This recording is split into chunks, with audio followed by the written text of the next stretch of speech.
Hello everyone. It's James again. And before I start today's video, I just want to quickly say, all work in this video contains 100% original content of and by myself James Smith, otherwise known as Bgood 4000, and was uniquely created with NAWMAL software, by myself James Smith. As I purchased commercial rights from NAWMAL to produce my unique and original video with this software. Commentary is uniquely my own thoughts, feelings, and expressions. Now that I have that out of the way, I do hope your day is going way better than fantastic and your journey to self-betterment is going way better than fantastic as well. Today I want to talk about something really important, and it ties in with my last video. That is regarding Britney Spears going no contact with her family. And how it ties into many things we've had to deal with, such as being thrown away by our families of origin, and then reeled back in when they want to feed on our pain, sorrow and problems. Problems that were likely created by our narcissist parent or parents. If you haven't watched that video, please go back and watch it before watching this one. But with that said, after making that video, I watched or listened to Britney in open court about 2 years ago, addressing the control her father and family have over her life, and her detailed accounts on how she has been worked against her will to provide the lifestyle her family gets to enjoy, while she was stripped of all of her rights. You see, the narcissists wants you to be crazy, and they oftentimes will do things in your childhood over time to make this the case. There is a movie called The Gaslight, where a man wants to take over this woman's home for himself. So he does little things to make her second guess her mental sanity, such as turning off and on the gas light, and telling her the opposite was done. By the end of the movie, the woman was crazy, and I believe committed to a mental hospital if I'm not mistaken on the ending. If I am, please let me know. But with that said, this is the end most narcissist parents want for their children. They want you losing control over your life, so they can write the narrative, with them as the helper and as the good mother or father, and you as their troubled child. I've often said, when you see these young kids doing horrible crimes and ending the lives of innocent people, and then their mother, usually the mother, gets on television and cries, and says how they don't know how and where their child went wrong, and how they did the best job they could as a parent. Now, are there some situations where this might be the case? Sure. But I believe for the vast majority the sickness was done to them by their parent, with the hope they would spiral out of control, and so they would eventually get into trouble, so they can feed on the aftermath.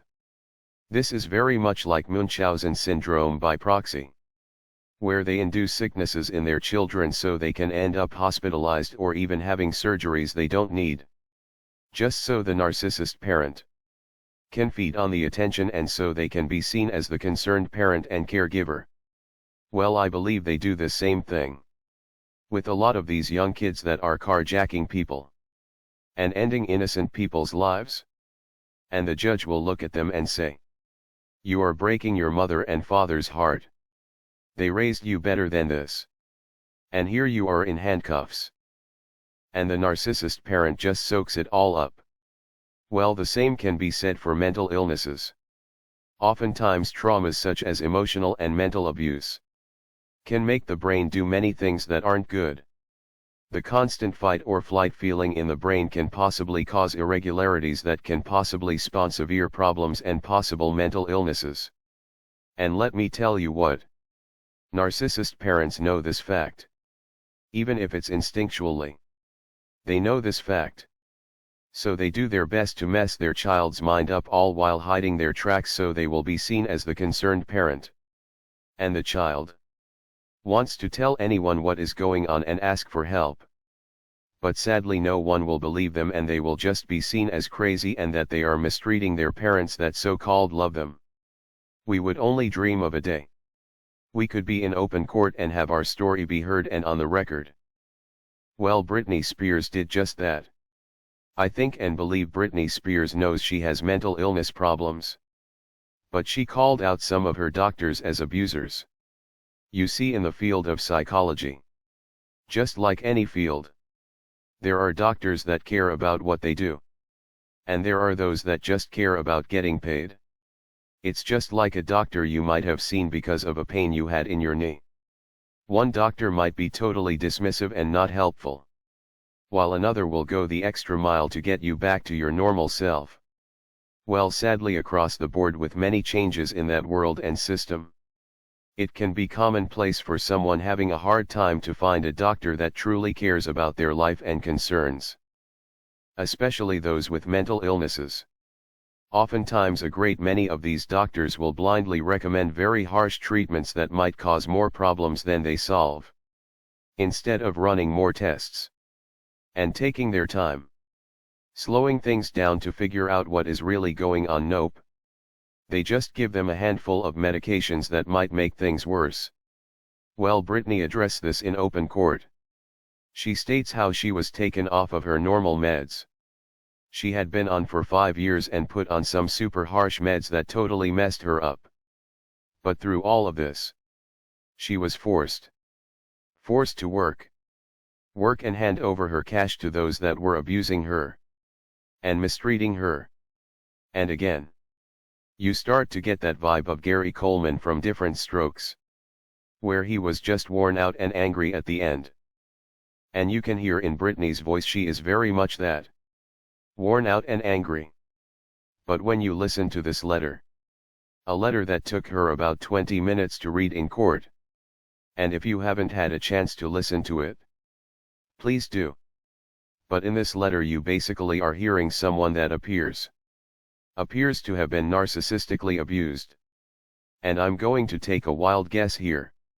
I bet that when Britney started to make good money and things first started to take off for her, I bet she probably thought, finally these people are going to love me and see my value. Because when we were kids, that's all we wanted. We wanted the gaslighting to stop. We wanted the projection to stop. And we didn't want when they were nice to us. That 6 months later we were to find out all along the nice act was just that. An act. Just so they could set us up for something else horrible they were going to do to us. People don't believe narcissistic abuse is real. Because the narcissists do their best and are successful many times, making their victims look and at times actually going crazy. I think years later, that letter Britney read in open court will be seen for what it is likely. And that is someone wanting anyone to know what really was happening to them. And a cry for help. And a cry for love. Again, I know what it's like to grow up feeling like no one loved me. And when Britney was reading that letter, that's what I was hearing from her. But no matter the outcome, she got her story out there. Kind of like Johnny Depp. He was able to show the horrible situation he was really in. And it wasn't what everyone thought it was. They did what most of us have dreamed of being able to do. Hold those that abused us accountable for their actions. Again, if you haven't had a chance to listen to Britney addressing her abuse in open court, please go and give it a listen. I would like to know your thoughts. With that said, I do hope your day is blessed. And until next time, bye for now. And be good to yourself.